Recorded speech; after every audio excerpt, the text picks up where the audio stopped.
大家好，我係陳家善。亞洲電視喺新聞時段話，亞視將控股權轉讓俾香港電視主席王維基。通訊事務管理局就話冇接獲亞洲電視股權變動嘅申請。而香港電視發言人就話，仍然需要了解亞視有關嘅報導，又話王維基唔喺香港，未能夠聯絡到佢。亞視喺6點新聞報導話，公司股東黃炳君同主要投資者王征決定接受王維基嘅主要條件，將亞視嘅股權轉讓俾香港電視，並將會豁免亞視所欠嘅大部分債務。交易上需得到法庭同意，並要通訊局批准。亞視近年不斷有股權爭議，喺舊年年底，法院批准亞視另一個股東蔡顯明申請委任獨立監管人進入亞視查帳。案件亦都揭露亞視不獲通訊局建議續牌，而同王征有親戚關係嘅亞視大股東黃炳君，亦都被下令要出售最少10.75%嘅股份，喪失大股東地位。近期亞視亦都多次拖欠員工薪金。亞洲電視前身係收費電視麗的呼聲，1957年5月29號成立，係全球第一間中文電視台。去到70年代開始轉做免費廣播，改名做麗的電視。1982年，商人邱德根嘅遠東集團入股，再改名做亞洲電視。去到80年代尾，麗新集團嘅林百欣成為大股東。98年再將股份轉俾封小平、劉長樂同陳永琪等人。07年6月，明力集團主席查茂星獲批准入股亞視，成為大股東，但係入主之後虧損情況仍然未改善。08年12月初，委任香港興業非執行董事張永林為執行主席，城市電訊主席王維基就擔任行政總裁。但係王維基上任12日就辭職，張永林亦都喺1年之後以私人理由請辭。無線電視記者陳日思報道。亞視晚上亦都發表聲明，話接獲股東黃炳君同埋主要投資者王征通知，表示佢哋決定接受香港電視主席王維基嘅主要條件，將亞視嘅股權轉讓俾香港電視，並且將會豁免亞視所欠嘅大部分債務。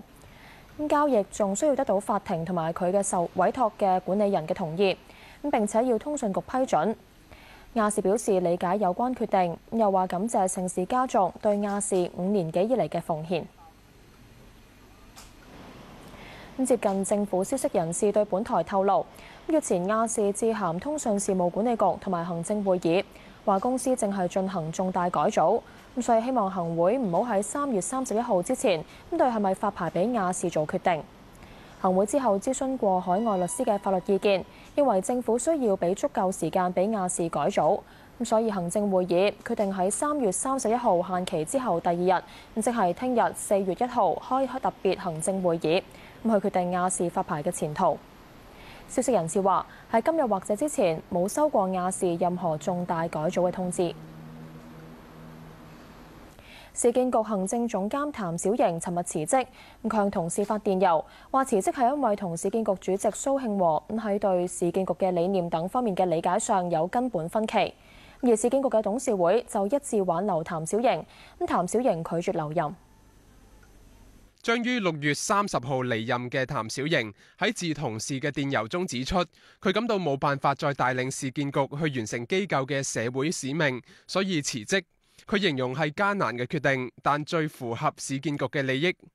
譚小瑩指出，佢同主席蘇慶和喺對市建局嘅理念、使命同埋方向嘅理解上有根本嘅分歧。佢盡咗最大嘅努力嘗試化解分歧，但唔成功。佢相信市建局必須經常優先考慮佢嘅社會責任，而唔係盈利問題。市建局用公帑同埋權力去收地，所以要向公眾負責。佢又話，如果將市建局定位為發展商，又或者成為向發展商提供土地嘅經紀，係絕對唔能夠接受。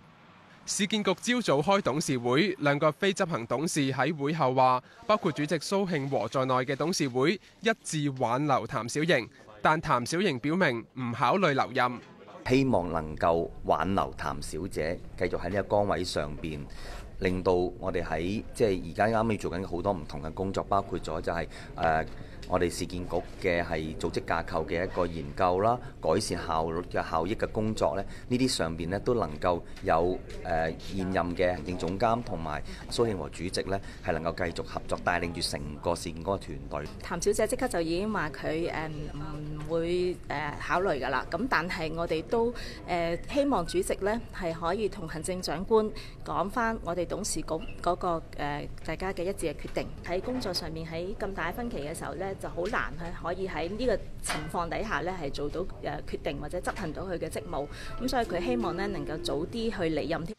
市建局主席蘇慶和回應傳媒追訪時，否認市建局只顧利潤唔顧社會使命嘅指控，強調佢有責任減少市建局嘅虧損，又否認計劃同田生集團合作收購重建。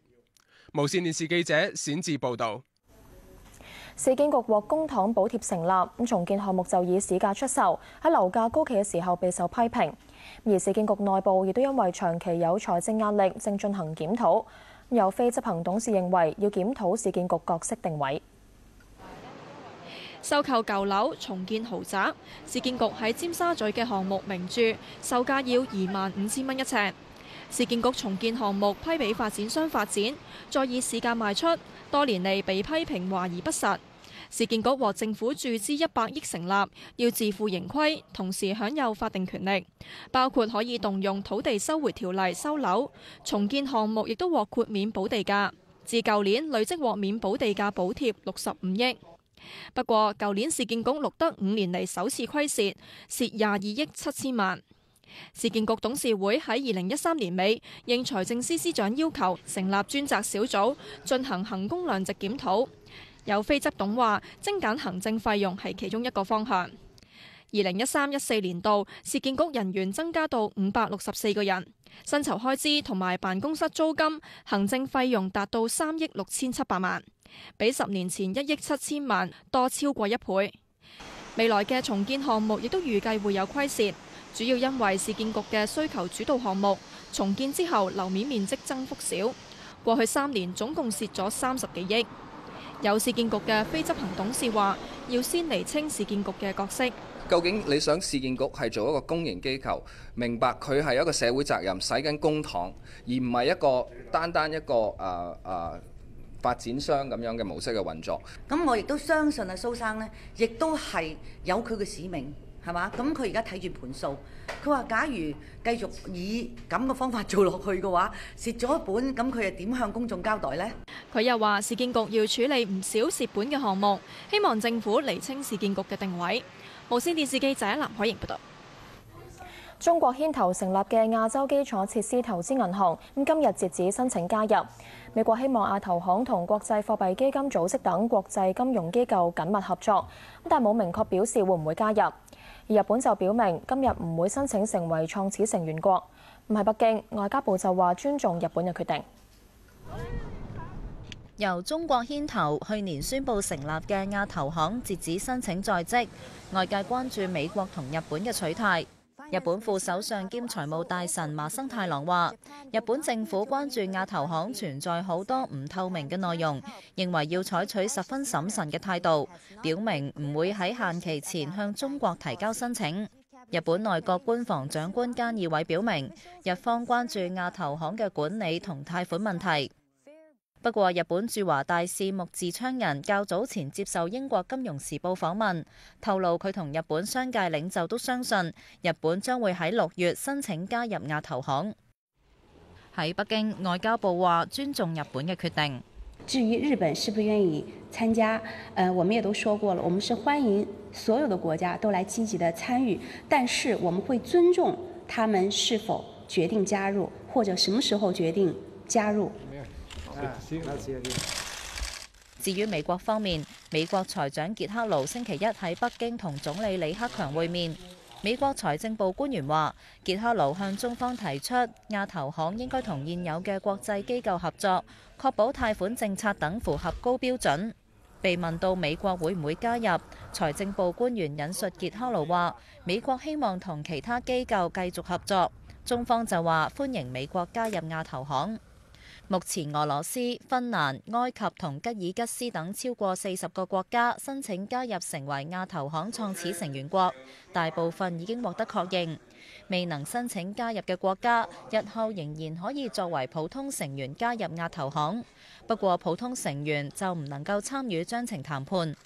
亞投行由中國發起成立，總部設喺北京，目的係為亞洲地區基建提供貸款融資，法定資本為1000億美元，架構同股份安排仍然要各國商討，預料年中完成章程談判同生效程序，年底前正式成立。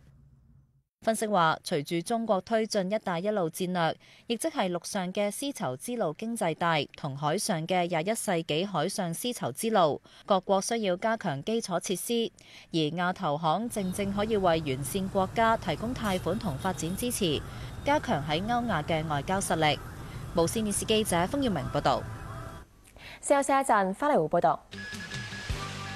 港股成交創超過7年新高，首季累計升超過1200點，係1年半以嚟最大季度升幅。被控網上侮辱李光耀嘅新加坡青年獲准保釋。